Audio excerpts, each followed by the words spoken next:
ان شاء الله النهارده حصر جيم مصر، كيان جيم مصر في الاتحاد المصري مع الدكتور عادل فهيم.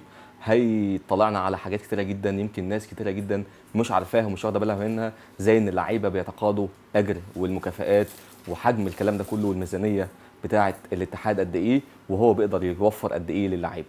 هنسمع الدكتور عادل فهيم معانا. برحب بيك جدا جدا في جيم مصر، وشاب جيم مصر بيرحب بيك جدا، فخورين ان احنا معاك، وبجد يعني حاجه كويسه جدا. أشكرك.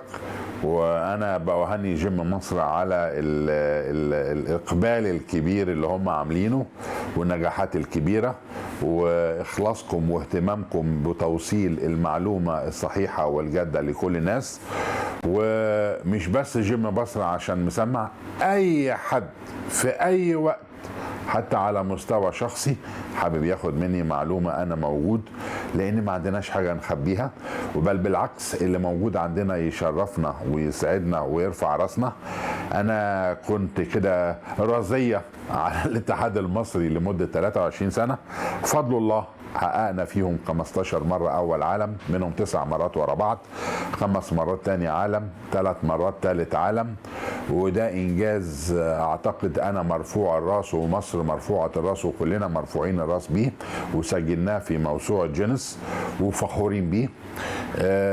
وبفضل الإنجازات بتاعت أبطالي العظماء دول همت، الحمد لله بقيت أنا رئيس الاتحاد المصري والعربي والإفريقي، والنائب الأول لرئيس الاتحاد الدولي، والمساعد التنفيذي لرئيس الاتحاد الدولي، ورئيس المكتب التنفيذي في الاتحاد الدولي، ومؤخرا بقيت سفير الرياضة في الاتحاد الدولي. أنا بقول إن الألقاب اللي أنا تحققت ليا ديت بفضل جهود ونتائج ابطالنا، وانا فخور بيهم. وبسرعه كده اقول ان الاتحاد الدولي فيه 192 دوله، واحد من اكبر الاتحادات الدوليه، من اكبر 5 اتحادات على مستوى العالم.